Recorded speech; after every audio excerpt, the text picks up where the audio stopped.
नमस्कार, मैं खुशी और आप देख रहे हैं न्यूज़ 24 डिजिटल, देश की आवाज। आइए रुक करते हैं आज की बड़ी खबर पर।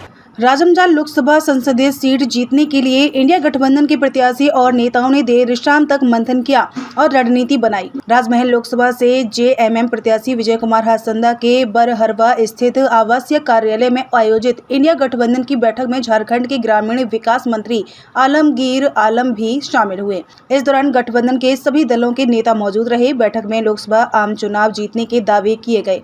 नेताओं ने कई सुझाव भी दिए जिस पर काम करने की बात कही गई। राजमहल से जेएमएम प्रत्याशी विजय कुमार हासंदा ने मीडिया से बात करते हुए कहा कि इंडिया गठबंधन इस बार भी राजमहल लोकसभा सीट पर जीत हासिल करने जा रही है। झूठे वादे कर जिस तरह से लोगों को ठगा गया है उसके खिलाफ लोग वोट करेंगे। उन्होंने कहा कि अब राम के नाम पर वोट नहीं मिलेगा क्योंकि मुख्य मुद्दा बेरोजगारी और महंगाई है। आगे कहा कि महागठबंधन नेताओं की मौजूदगी बताती है कि हम पूरी ताकत और जोश के साथ चुनाव मैदान में खड़े हैं और हर वोट हमारे पक्ष में होगा। विपक्ष द्वारा लगाए जा रहे आरोप पर उन्होंने कहा कि यही हमारी ताकत है क्योंकि मैं एक राजनीतिक परिवार से आता हूँ और मैंने राजनीति को करीब से देखा है। आज ढेर सारी बात करने का मौका नहीं, फिर भी कुछ बातें करके आप लोग से हम अपनी बातों को समाप्त करना चाहिए कि आज आप देखते हैं किसी चुनाव के जो भाषण हो रहे हैं माननीय प्रधानमंत्री से लेकर भारतीय जनता पार्टी के नेताओं को, आपको देखने मिलेगा एक नहीं कई जो है लोकसभा का संसद जो उम्मीदवार है वो कहते हैं कि आने वाले दिनों में संविधान को बदल दिया जाएगा। कभी मोदी जी बोलते हैं अरे संविधान को नहीं बदलेगा, अरे बाबा अम्बेडकर नहीं बदल सकता। ये उसका झांसा है। हमने विगत दिनों में भी देखा है कि वो जो बोलते हैं और उनके लोग से जो बुलवाते हैं वही करके दिखाते हैं। इसीलिए आपको धोखा में नहीं गिराना।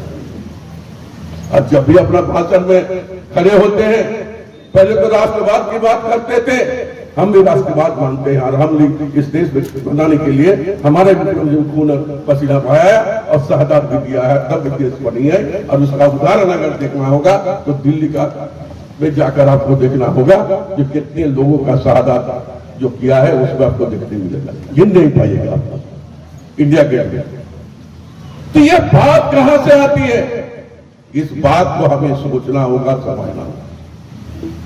आज हमारा उद्देश्य ये होगा कि राहुल जी के हाथ को मजबूत करने के लिए इंडिया गठबंधन की जो नीति नियत जो बनाया है उस नियम को आगे बढ़ाने के लिए हमें ये एकजुटता के साथ हमें काम करना होगा। हमें क्या मिला या क्या नहीं मिला इससे हमें कोई मतलब नहीं। हमारा उद्देश्य एक ही रहेगा कि हम इंडिया गठबंधन के तहत जो भी उम्मीदवार होते हैं उस उम्मीदवार को हमें जिताना पड़ेगा। ये भेदभाव छोड़कर आप आगे बढ़कर काम करना पड़ेगा। हमारी सोच और विचार होनी चाहिए। व्यक्तिगत लाभ के लिए, एक छोटी रास्ता के लिए, हमारे बात नहीं सुनने के लिए हम पूरी चीजों को बदलना नहीं चाहते हैं। छोटी चीज को लिए हम बड़ी बड़ी चीजों को खोना नहीं चाहते हैं। इसलिए मैं यहाँ आए हुए तमाम गठबंधन के नेता जो आए हैं और यहाँ पर वर्कर्स भी हैं, सभी से हम अपील करना चाहते हैं कि हम जो है राहुल जी का हाथ को मजबूत बनाने के लिए आपको आने वाले समय में 1 तारीख को हमारे जो चुनाव चिन्ह होगा यहाँ पर तीर्थंश में वोट देकर विजय जी को अधिक से अधिक वोट नहीं। इस बात को इसलिए कहना चाहते हैं, विजय जी उस बात को पहले बोल चुके हैं कि एक सरकार होती है जनता के दिल को जीतने के लिए, लेकिन इन 14 सालों में भारतीय जनता पार्टी कोई 10 वर्ष में क्या किया। आज 10 वर्ष में हम ये बोल सकते हैं कि अगर देश को पीछे ढकेलने का काम किया गया है तो उसमें पूरी तरह से जो है बीजेपी दोषी है। देश के अंदर कितना चाइना अंदर घुस गया है और 56 इंच का सीना आज वो दिखाने के लिए कहीं दिखा नहीं सकते हैं। एक महिला राष्ट्रपति इन्होंने बनाया, लेकिन मैंने सदन के अंदर भी कहा कि आज जिस तरह से सदन नए पुराने सदन से नए सदन तक में उनको एक भी कार्यक्रम में उन्हें खड़ा नहीं देखा गया और कुछ दिन पहले भी उनका अपमान आप लोग भली बात जानते हैं किस तरह से किया। तो लोगों का इस्तेमाल करना ये लोग बेहतर जानते हैं। उसके बाद जो है थूक करके फेंक देना भी बेहतर तरीके से ये लोग जानते हैं।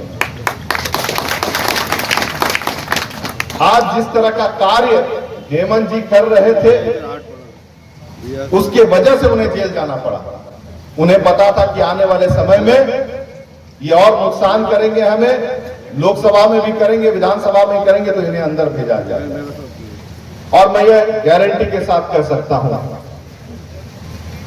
कि झारखंड में लगभग 18-19 साल बीजेपी राज की, तब का और अभी में कई गुना अंतर हम देख सकते हैं।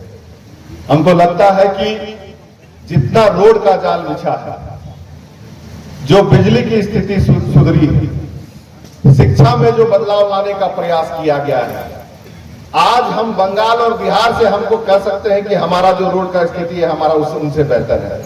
तो हमारा काम जमीन में दिख रहा है।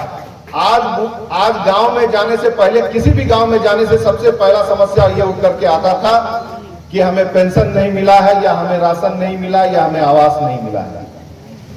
3 मूलभूत मुद्दा होता था आम जनमानस का। उन सभी मुद्दों को लेकर के जिस तरह से हमारी सरकार ने काम किया, उस वजह से आज हेमंत सोरेन जी को आज अंदर जाना पड़ा। लेकिन उन्होंने अंदर जाना पसंद किया, लेकिन सिद्धांतों के आगे नहीं थे। आज ये लड़ाई सिर्फ राजमहल लोकसभा की नहीं है, ये लड़ाई है कि हम यहां से दिल्ली तक किस तरह से उन ताकतों को कमजोर करें जो कि इस देश को लगातार कमजोर कर रहे हैं, देश के नींव को कमजोर कर रहे हैं। आज इंडिया गठबंधन जीतती है और केंद्र में अगर सरकार बनती है,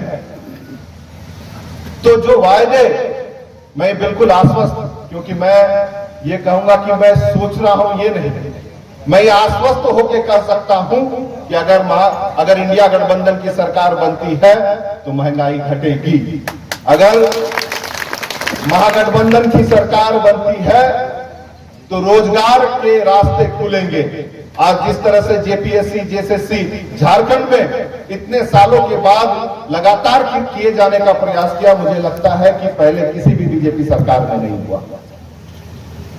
तो केंद्र के मुद्दे कुछ और रहते हैं और राज्य के मुद्दे कुछ और रहते हैं। आज जिस तरह से संविधान पे चोट किया जा रहा है, जिस तरह से आरक्षण पे चोट किया जा रहा है, बहुत सोची समझी साजिश के तहत आज हर एक जो पब्लिक सेक्टर है, चाहे वो रेल हो, भेल हो, सेल हो, हर एक चीज का प्राइवेटाइजेशन जिस तरह से। अब तक के लिए बस इतना ही। फिर होगी आपसे मुलाकात ऐसी एक और बड़ी खबर के साथ। तब तक के लिए नमस्कार और देखते रहिए न्यूज़ 24 डिजिटल, देश की आवाज। ऐसे ही लेटेस्ट अपडेट्स के लिए हमारे चैनल को सब्सक्राइब करें और तुरंत नोटिफिकेशन पाने के लिए बेल आइकन प्रेस करना ना भूलें। यदि आप हमें फेसबुक के माध्यम से देख रहे हैं तो हमारे पेज को फॉलो जरूर करें। धन्यवाद।